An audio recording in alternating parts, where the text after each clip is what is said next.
and like going back to 21st rounder, like I'm playing with house money. Everything from here is, I mean, I got my cake and now the icing is just getting added on. So it's like, I'm just playing with house money.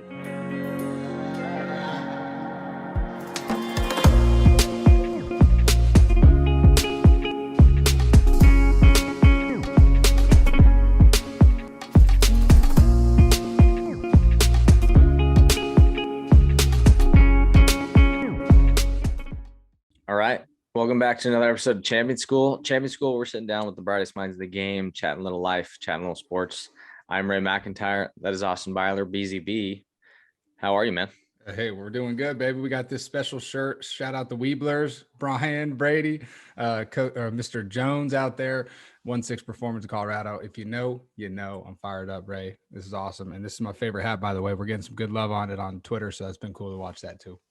Yeah, man, the hats have been kind of going off the shelves a little bit. Every place we've only been to like 3 or 4 so far this year, like in terms of getting out to camps, but everywhere it's like, hey, where do we get the hats? And you know, we're just gonna have to get somebody to straight up put out a block of money for us to buy a bunch of hats to take these on the road. But hey, we're just pointing to the website, Major League University /merchandise, if you're wondering. But today, Matt Strahm, left-handed pitcher for the Boston Red Sox. Dude's a legend. Scott Crazy Flow. He's a dude that was not picked the highest, but found his way into the league and is exactly up our alley in terms of the type of guy that we want, not only representing us, but delivering information to our people, which is huge. So can you run through what have we been up to on the Major League University side? Like I said, we've been traveling a little bit and we've taken a little bit of time off. It's been kind of a weird schedule. We're finally back into season 3 of this thing. So break it down for the people. What's been going on MLU wise?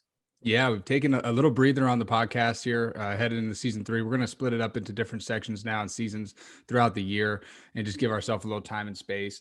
Jared Perkins has been doing a phenomenal job getting incredible guests on our show. I mean, it's one after another. It seems like he just continues to one up himself. So it's been really cool to see that happen. And a lot of really good guests come in season 3. And then we just wrapped up 2 of our 3 kind of end of spring type camps. I didn't even know how to label them if they're spring or summer, but it's kind of like a pre-summer, end spring type of camp here. So we went to Winners, went to the home of Coach Ray Mack down there, and amazing camp. Such great kids. We talked about it off air, just how personable they were and respectful they were. They all looked you in the eye. Yes, sir. No, sir. It was incredible to see that in his town and his environment. And then we just went to Mancos, Colorado, kind of near Durango. It was awesome. I mean, what a great place. Those kids are grinders, great people. Shout out Anthony and Heather Mistas. I hope I don't mess up your name there, but you guys are awesome. Thanks for having us come out there, and just a lot of really good things happening. This weekend, we'll be headed out to Casper, Wyoming. And then we'll take another couple week breather. We'll have a couple speaking engagements coming up, 2 with Push Performance, hosting some mental game seminars. So if you are in Colorado, Denver area, or if you are in Phoenix, Arizona, anywhere in the surrounding towns, we will be having 2 of those events, May 23rd in Colorado, May 31st in Arizona, open to male and female athletes of all ages, all sports as well. And then getting ready for a summer, man. We've got a free camp in Omaha, which is really exciting. We're getting juiced up for that. And I was just thinking in my head, trying to write it down, we need to get hundreds of hats for that thing, because that's going to be a great weekend, a lot of fun, and get to go see hopefully some old teammates and coaches out there in the World Series. It's going to be interesting just watching that kind of thing just all unfold. Getting to the College World Series is not the easiest thing to do. So any of the teams that get there are incredible, and they're on a heater of a run, but we have some teams we're going to be pulling for. Hopefully we'll see those folks out there. And either way, it's going to be a great time. Again, shout out to Coach Moffitt for setting this up, getting us a facility that we're going to get into. We have an Airbnb already set up for us. I've been looking into flights, which is awesome. We're getting that set. I'm even looking at like a slightly longer extension for this thing. So if we're talking about potentially pick up wiffle ball with some teams that are out there, I know there's what is that tournament you're having me look at, the Slump Buster, right? Out there in Omaha. Yeah. And so there's a lot of teams that are going to be out there, youth teams for that. We're going to be reaching out to a lot of them, letting them know, hey, we got a camp going, and MLU Project Sandlot, we're in the building. So it's going to be really cool. Excited for that. Also excited for, we already have up on the campsite. I just saw New York, Buffalo, New York, Cleveland, I think is Cleveland up yet or not yet? Cleveland is not up, but we will have that. We've got Indy and Buffalo up there on the website, and then Cleveland will be smack dab in the middle of those 2. We're going to take a go from Indy to Cleveland, Cleveland to Buffalo, Buffalo, maybe back home, maybe Little League World Series. We'll see where we're at there in a second. Shout out Suffs. If you hear us, Keith, hook us up down there in Philly, but we'll see what happens with that. But yes, Cleveland will be up on the website here shortly, just finalizing those details. I looked at it just before you got on, 3 hours from Buffalo to Williamsport. I think we have to. That's it. What? It's 3 hours.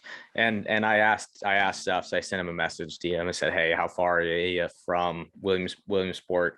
Can we just go Buffalo, maybe a swing to hit his hometown, do a nice camp at that time of the Little League World Series, finish the Little League World Series. And that would, I mean, I think you have a couple more speaking events lined up. I don't think we have any more camps really set other than that December camp late, right?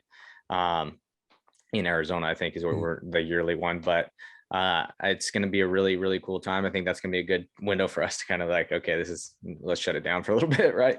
And then your wedding after that. So that'll be cool. So if you're still engaged, at least at that point, we will be. Okay. Diving into, let's go. Good news of the week. We got some good ones for you.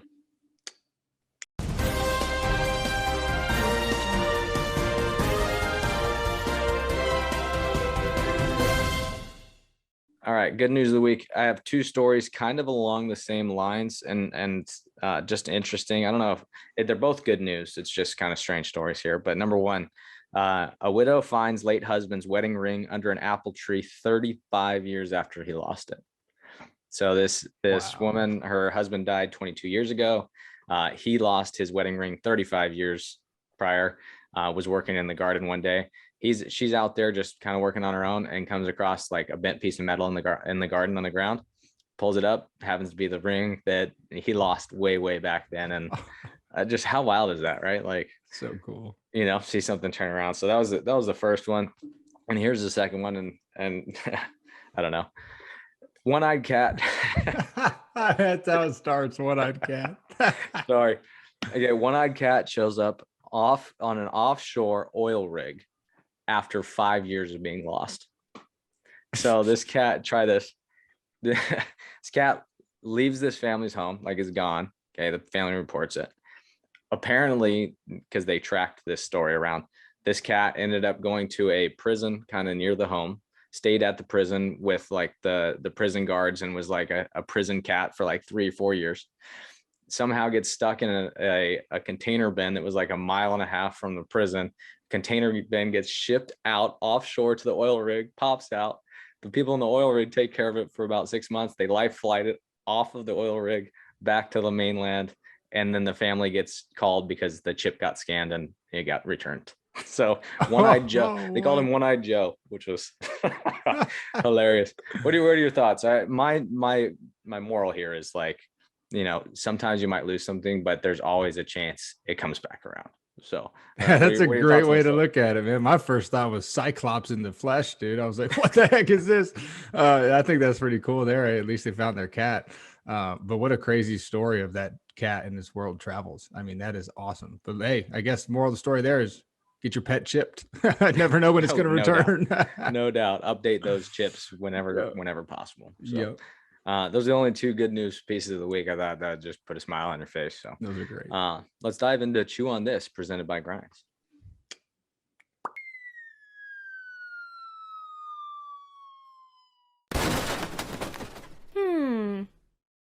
Chew on This. Interesting. I kind of wanted to just point it to you as a small business owner yourself. This is something that came up, a survey. 1,000 small business owners were surveyed.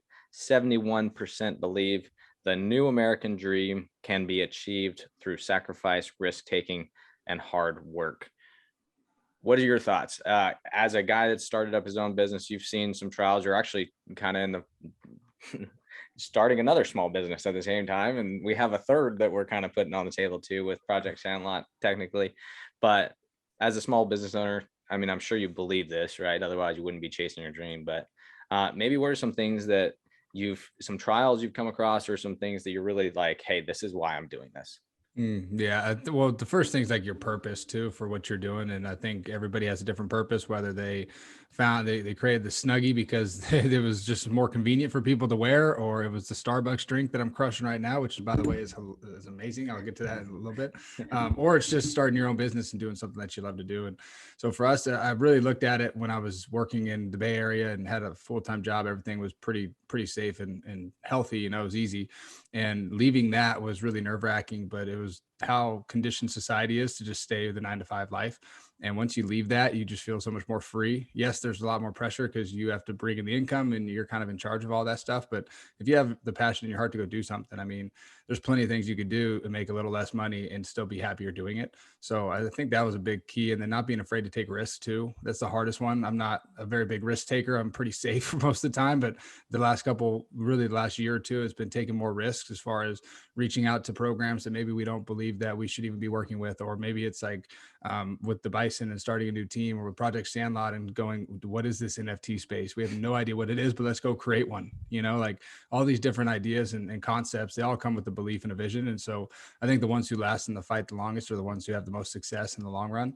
And a lot of people give up really early when they're tested. And that's where it's like, hey, what's your will? Like, how much can you test your will to keep pushing forward and continue to grow in different ways and evolve as a human being, which then evolves your own business. So I think we've learned a lot since we've opened this thing up 3 or 4 years ago. It started with online lessons, and then it turned to mental game and going out speaking and doing these awesome camps that we're doing. And it's one thing I've learned though, Ray, is you got to have a team. Like when I was doing this basically alone before you came along, it was nearly impossible to keep everything locked in. It still is hard, but before you were here, it was even harder. And then with the Bison stuff, it's like if we tried to do it all on our own, which we tried for a couple months, we found that it just ran us into the ground. And once we had a team that we've empowered that can go do things for us and with us and in our terms and mission and vision that we have for the program, it's been a 10x compound, really, really cool thing to see happening. So I think empowering your teammates, empowering your members of your team, and then growing that, and which is where we're kind of in that phase right now with Major League University and Project Sandlot. How do we grow it? How do we expand our team and expand our reach? And I think most people know the vision and the mission from the consistency piece that we've talked about a lot, but now it's like, how do we reach more people? How do we grow a team and really make this thing worldwide and consistent? So I think that will, man, and the sacrifice and then the ability to never lose belief in yourself when you have those days that you're like, man, what the heck is happening today? That's huge.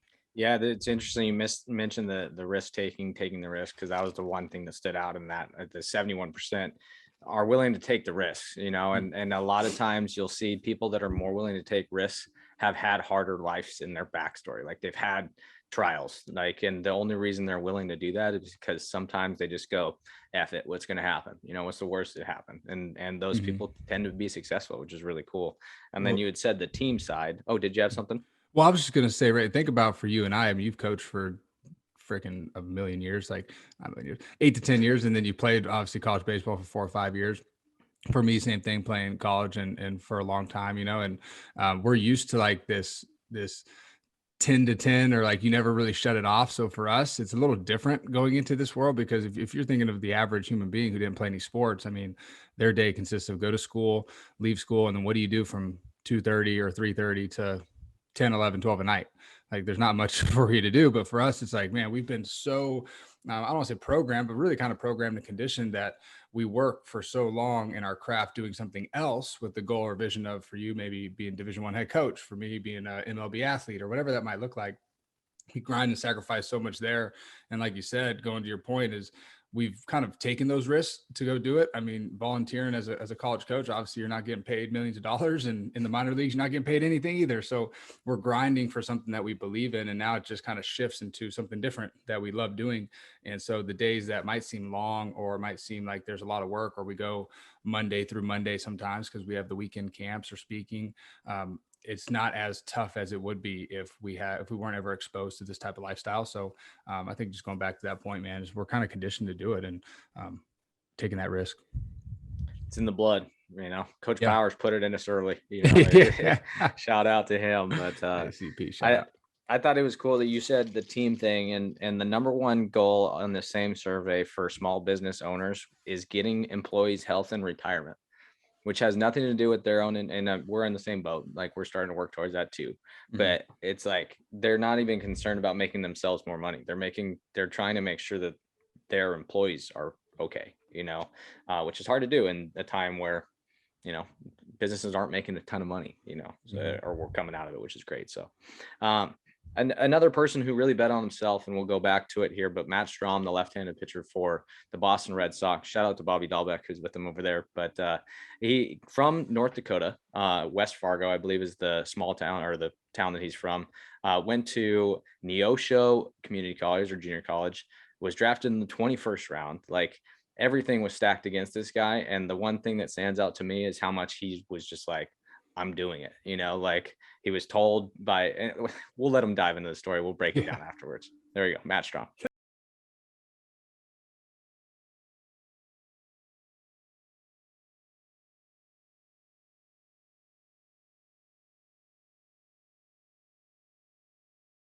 Welcome back to another episode of Champion School. New guest today, Matt Strahm, left-handed pitcher for the Red Sox, who just threw last night. So we're in a special treat for even having him sit down with us. We'll dive into his story. He's got a lot of information on some card collecting, which I'm really interested in. So we're going to talk about that a little bit too. But we lost him, did we? Oh no, we're back. Yeah, that's on me. It's these damn AirPods. When I hit it, it like leaves me out. It's all good. So adapt, improvise, and overcome. I did a podcast with O'Grady like a week ago. And the same shit happened. I was like, damn it. That's all good. Well, hey, let's dive into your story. How did you get to where you're at today? How are you with the Red Sox right now? Tell the people kind of a little backstory on your baseball career. Yeah, so I mean, let's go to sophomore year of high school. I got cut from the basketball team and kind of shifted all my focus to baseball. And I would say as a junior, like, I stressed to my parents I wanted to go as far south as I could to play baseball. I grew up in North Dakota. So I just stressed to them I wanted to go as far south as I could to get as much playing weather and as good of playing weather as I possibly could get. And then coming out of high school, I had two offers. One was to an NAIA in Jamestown, North Dakota, which was about an hour and a half west. So that was 0 miles south. And then I had a junior college offer to Neosho County Community College, which is in Chinook, Kansas, about 2 hours south of Kansas City. And my dad and I visited the campus, and my mom had never seen it. And she helped pack up my car, and we drove 12 hours and moved into a dorm room. And from there, it was, I mean, Coach Murray will tell you I was the first player at the time. He's probably been there like 35, 37 years now. So at the time I was there, it was like 25 years. And he'll tell you I was the first player he almost cut. He's never cut anyone in his coaching career. And he literally sat me down and told me that I should think about going home because I'm wasting mine and my parents' time. And so I kind of used that as like my motivation of like, screw you, I'll prove you wrong. And I was his first big leaguer out of Neosho County. So that's cool. Incredible. So how tall are you, first of all? I'm like just at 6'3". Yeah, so it's just so interesting. Austin and I both played at Nevada, so like smaller mid-major school. But to see, and I'm from a small town, to see you come from North Dakota, nobody's going up to see dudes in North Dakota play. Like, that's just actually my so I would have went back to watch my brother play, and I had some scout come up to me and he's like, when you were 17 years old, I took my red marker and drew a line right through your name. Wow. That's and incredible. I was like, damn, all right, well.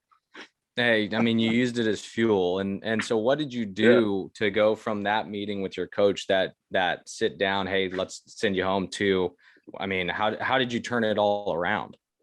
I mean, I've always had a lot of, I guess, how do I put it in better say? I got a lot of FU, I guess. And that's just how I pitch. And I've always pitched like that. And I would say when I got to college, I wasn't pitching like that. I was looking around, and all these kids from Oklahoma and Kansas and shit are throwing like 90 to 93, and I'm over here 86, 88.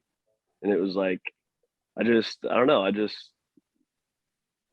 I saw everyone ahead of me, and it was like, you know what, I got to run them down. So I never had a weightlifting program in high school. In North Dakota, I would play catch to warm up so I could go take ground balls and hit the cage. Like I never played Yeah. catch to like build my arm or do anything like that. So once I got to college and just focused on pitching, so my freshman year, I went from 83, 86 to my sophomore year, I was hitting 92. So I almost put on 10 miles an hour on my fastball in just 1 year. But I went from 145 pounds to 180. So like just maturing. I was a high school senior that was still wondering when my armpit hair was coming in. So it was late bloomer for me. Yeah. Did you always have the flow? No. So I kind of had like shaggy hair in high school, and then in college, coach had a clean shaven rule. And then when I was drafted by the Royals, they had that as well. My brother has always had long hair, and he'd always give me shit to grow it out. And then when I blew my knee out in 2017 and got traded to San Diego, I was kind of like, what a better time to grow out your hair when you're in Southern California. So Yeah. let it ride. And now my wife likes it, so I don't think it's going anywhere. Very nice. How long you guys been married? We got married in September of 2015. Okay. So, right on. what is that? Six years going on 7? And you have a kid now as well? Yeah. She's 18 months old. Name's Ren.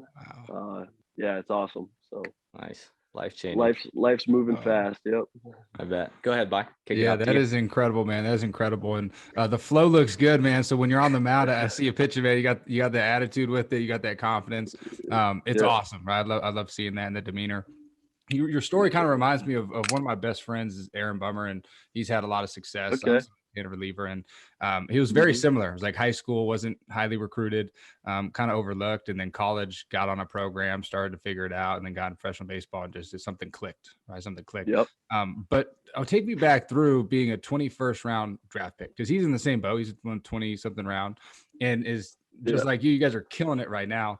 Walk me through that process. Obviously, it was probably a really awesome moment for you to be drafted in the first place, but just kind of walk me through that whole process of that draft.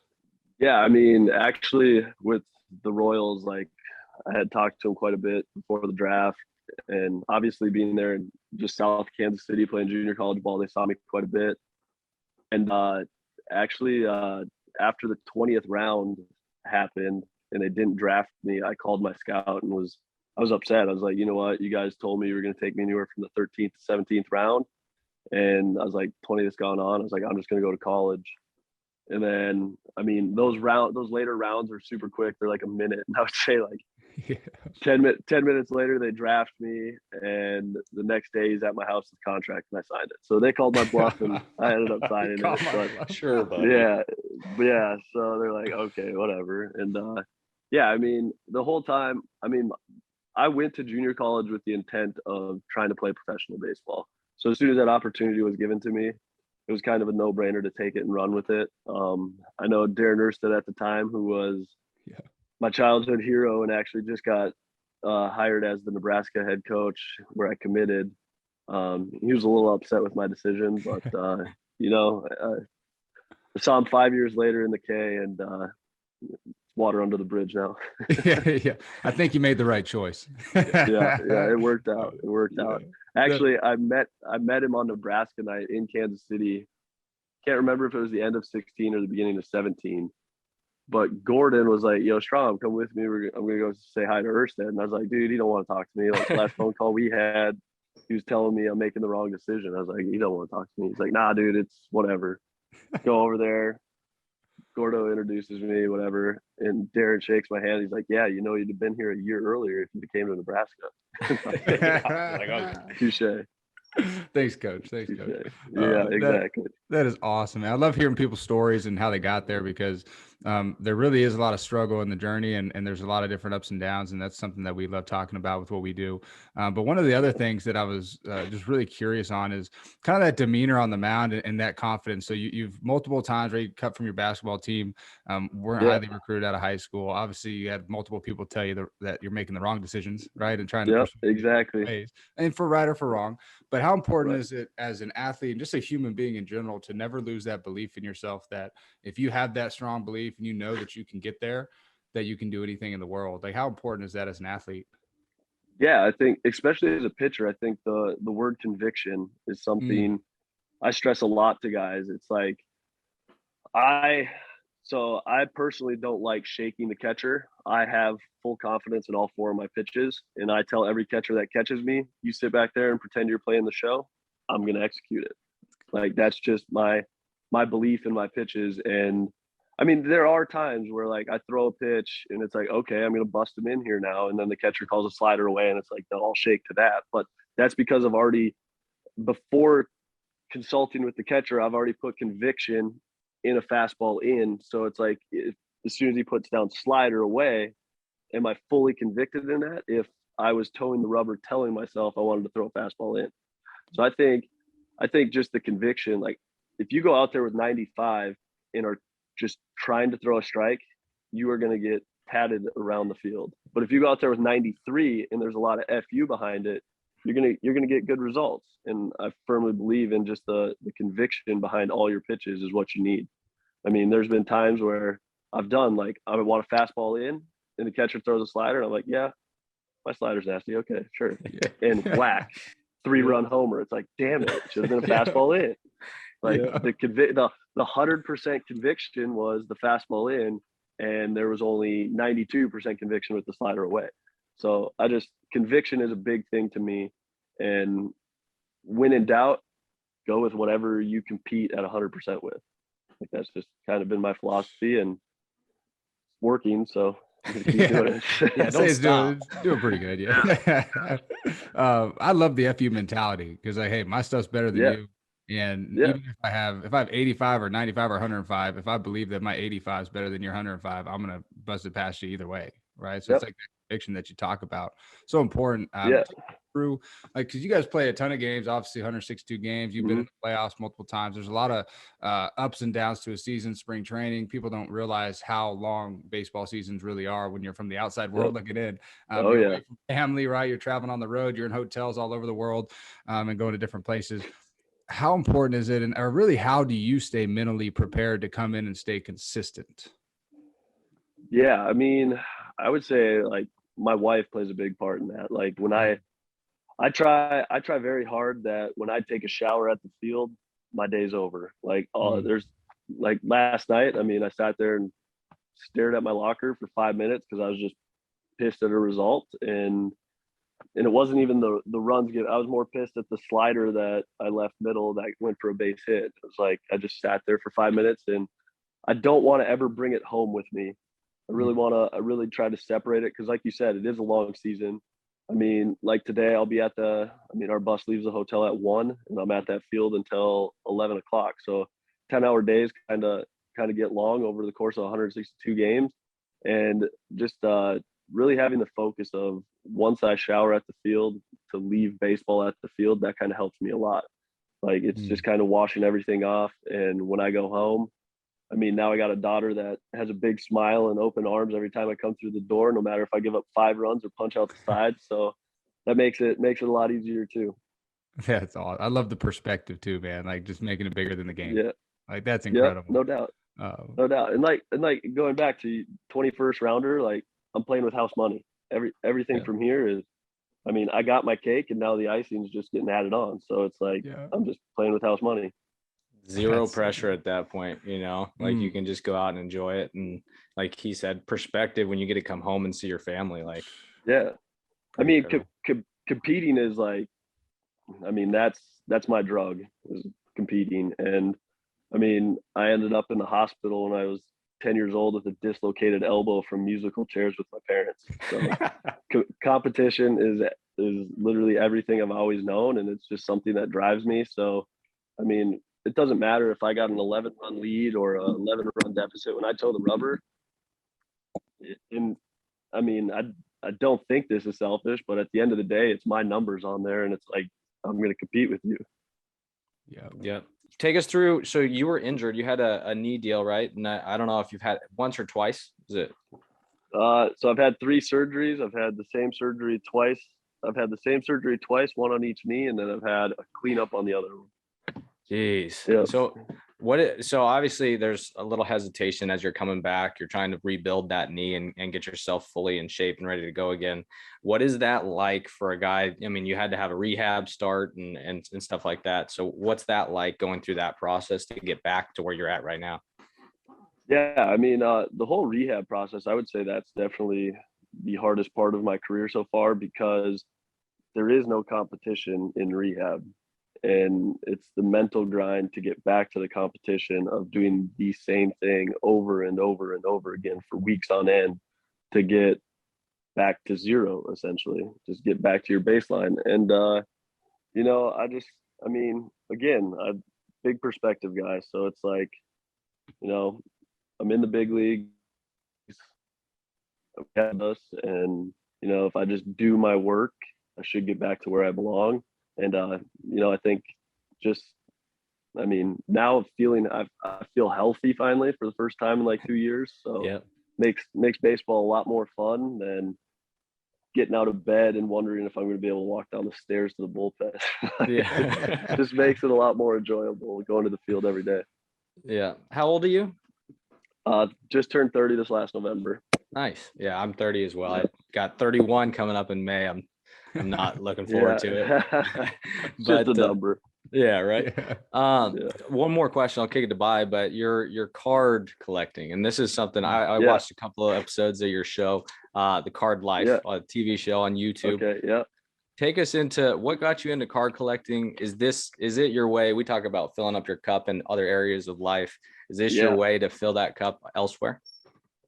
Yeah, I mean, so as a kid, I mean, I kind of did what every typical kid did. Like I would get the Topps team set or like the full sets with every player in the set, and then I'd sit there and organize them by team or whatever. Take out all the Minnesota Twins. I was a Twins fan growing up, and then I would take all the other cards and see if any of my buddies would trade me their Twins cards and whatever else. And I probably did that all the way until I was like 12 or 13.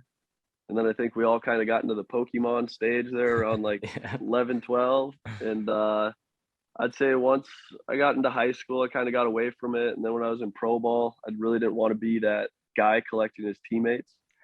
And I regret that tremendously. I should have been doing that. But then in 2018, after the 2018 season, my brother was living with me. He got drafted by the Giants and then moved out to Arizona with my wife and I, and he was working out there.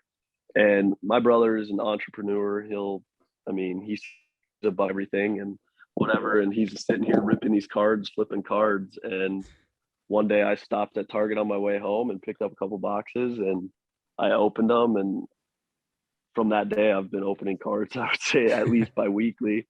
But it just makes me feel like a kid again. It's fun. I know a lot of the guys in those card boxes, so it makes it even more fun. But like collecting to me is, I'm not into it for the money or like I wouldn't even say the collectible side of it. I'm just in it for more so like stories. Like I have cards of teammates. I have a unique collection. It's not complete yet and still need some cards to finish it, but I have a baseball card of everyone who's taken me deep in the big leagues. So cool. It's like cards to me tell stories, and that's kind of what I'm doing with it. I consider myself a pack rat. Like I enjoy opening the boxes, and whatever I get. I'm not one to like, oh, I need to buy the Bobby Witt red auto and go spend $70,000 on. Like I'm not. That's not me. I'd be divorced in a heartbeat. I know. No, I wouldn't have that either. Yeah, it'd be done. That's awesome. It's cool to hear like the stories behind the cards. Right? My brother's a huge card collector too. He's flipping them. He's buying. I mean, anything you think of. He's getting a Ricky Williams helmet signed on eBay. Exactly. McGregor glove, and then he's getting the baseball cards. I'm like, dude, he just invested in it, but it kind of speaks to his soul. You mentioned something awesome in there too, kind of with the storytelling of some of those cards. Who is maybe one of your like favorite, and I just have to be favorite, but most unique teammates you've ever played with since you've been in the big leagues? And it can go back to college too, but I'm thinking big league style, like somebody who just sticks out to you, like, man, this dude just did things differently. Maybe it was unique in a funny way or just like insane preparation style. I mean, insane, like routine and like I don't want to say a robot because he's an awesome human being, but like just every day was going to be like, you knew at 2 o'clock he's coming through those doors with 2 shaker bottles ready to fill one up with his pre-workout, one with his greens. Was Alex Gordon. I've never watched a guy go about his business and stay so consistent. Go back to earlier when we were talking how hard it is for 162 games. This dude woke up and did it every day for 14 years and never missed a beat. And even his last year in Kansas City, I was asking some of the guys, I was like, yo, is Gordon loosening up a little bit? Like, he knows it's his last year. And like, they're like, nah, he's still doing it. He's loosening up a little bit, they said, on the airplanes, the roads, or the road trips and stuff. But he's like, they're like, no, dude's still a machine doing his thing. And like, I've never seen him like jog after a ball, even in BP. Like, that dude is in his position and making every break on every ball for an entire round of BP until he goes and hits, and then he's done. Like, I've never seen it. And he sticks out the most as like the most routine, most disciplined teammate I've ever had. Like, no doubt.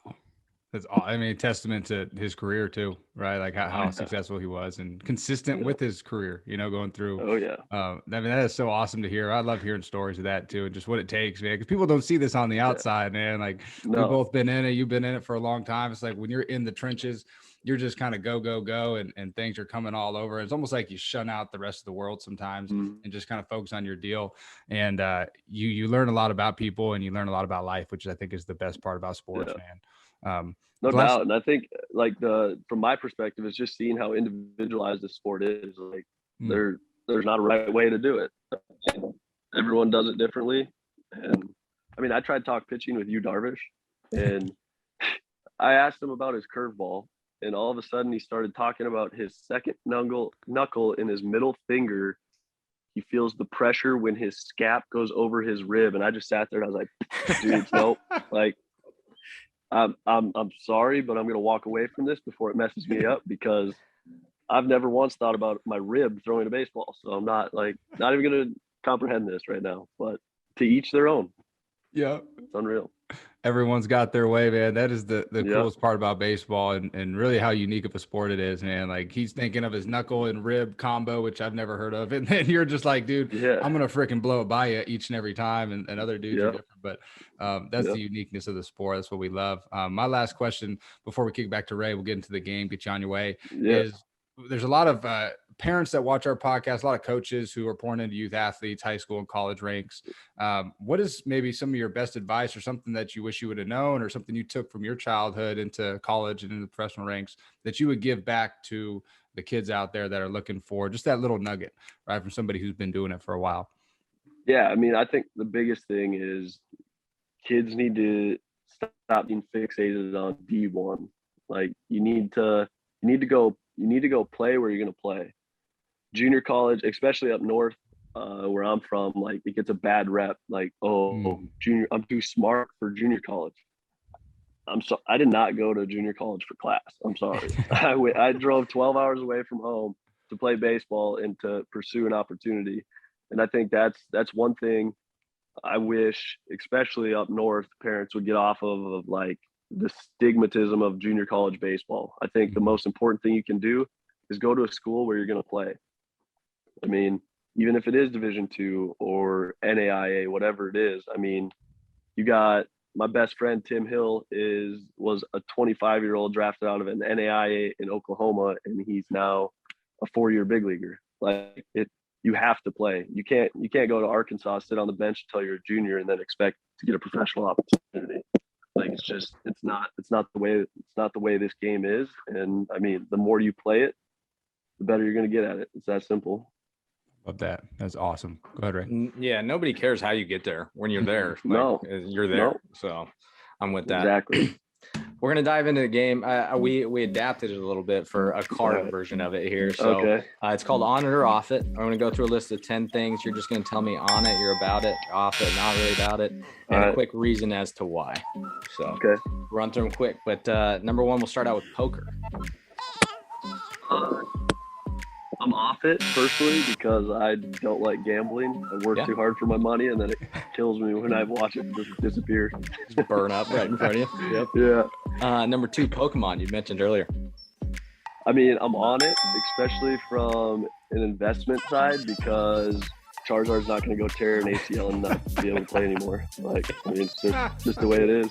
That's right. How about Go Fish? Go Fish. I would say I'm on it. I mean, simple card game. I got a daughter, so I'm sure I'll be playing here soon. I was gonna say it's coming up soon. Yeah, when she can start talking. Good. Yeah. Uno, definitely on it. My wife and I, we play that actually quite a bit in the off season. We have we have a notebook that sits on our end table in our house that has like a score. There's a bunch of pages with scores on it, and I make her sign every scorecard that I win, and make her sign it as the loser. Nice. So yeah, very good. Definitely on that one. How about War? It's kind of an old one. War? Yeah, that's kind of deep. I mean, we'll start bringing it back here in a second. Yeah, I would say like I'm off War, but it depends on what kind of war you want to talk about. We joke in the clubhouse, we go to war every night. So I mean, I'm down for war on a baseball field. I'm not down for war on innocent people, that's for sure. Yeah, I'm with you on that. Blackjack, you said no on the money though, right? You're not a big gambler? Yeah, definitely off on that. Like not a gambler. Definitely not. How about Magic the Gathering? That was kind of around your time. Yeah, I would say I'm off it, but I have nothing against it just because I never got into it. I never really got into those cards. But yeah, I would say off it just because I'm not familiar with it. Yeah. Solitaire, you ever play that? Yeah, I'm on it. It's a good time killer. I'd rather do like a Sudoku or something, but yeah, it's a good time killer. Cards Against Humanity, play that with the boys? Yeah, but I'd say off it. I'm not a huge fan of it. I've played it a couple times. Kind of like apples to apples, right? Like it's I mean, it's like, pick which card's cooler. Not my cup of tea. Yeah. Last one, kind of cards, NFTs. Have you gotten into the NFT scene? So I think I have a couple, but they've kind of been given to me. So, yeah. I would say I'm off NFTs, especially the sports cards NFTs. Yeah, I still can't wrap my head around why someone wants digital art. Like, I mean, I don't know. The Mona Lisa is probably pretty cool, but a picture of the Mona Lisa isn't cool at all. Yeah, it's just my opinion on those. But I mean, I think NFTs being developed as like memberships and everything, like I could see them going somewhere with that. But like as digital artwork, I don't get it. Yeah, no, it's weird because I think part of it too is bringing baseball cards back into the mainstream. Honestly, if the collecting of real cards is getting put on blast a little bit by the NFT side, which I think is pretty cool, honestly. Yeah, no doubt. That's all we got, man. Sorry, not a bunch of great ones for you there. No. That was good. Matt, we appreciate you taking the time, man, and best of luck the rest of this season doing your thing, man. It was a pleasure spending time with you. You're awesome, and we're sending you good vibes the rest of the way, man, and hopefully getting in there in the playoffs and winning a World Series this year, man. So keep it up, man. Sick. Tell our buddy Bobby what's up too as well. Tell hey, what's up to Dahlbeck for us. Will do, guys. You guys have a good one. Appreciate it. Thanks, Matt. Awesome. Have a great day, man. Yeah. See ya. You as well. See ya. All right, we're back. Matt, first of all, thanks for joining us. You're in the middle of season. Matt had come off of, he pitched the night before. We actually bumped our interview back like 30 minutes or 40 minutes because he texted out, reached it out the night before and was like, hey, man, I just got done. I'm not getting to bed till whenever we're trying to get, reset. So thank you for joining us, taking the time out of your day. I know how crazy busy that is, but what'd you think about the interview with Matt? I think the betting on yourself piece and not having any offers. I have a thing. I think we both do. The thing for the small town kids and communities, just not as much resources or opportunity to be seen as much as if you're in the big cities. And for him being in a small town in North Dakota, like just not being able to get that much exposure, not having as much talent as maybe he has today, and having the arm that he has today, and being a 21st round draft pick, he had every right to not believe in himself. But he said, screw that. I don't care the number. I don't care the draft rank. I don't care what school I go to. I know that I can pitch at that level. And he said something like the FU mentality, as far as like when I'm on the mound, like there's nobody better than me.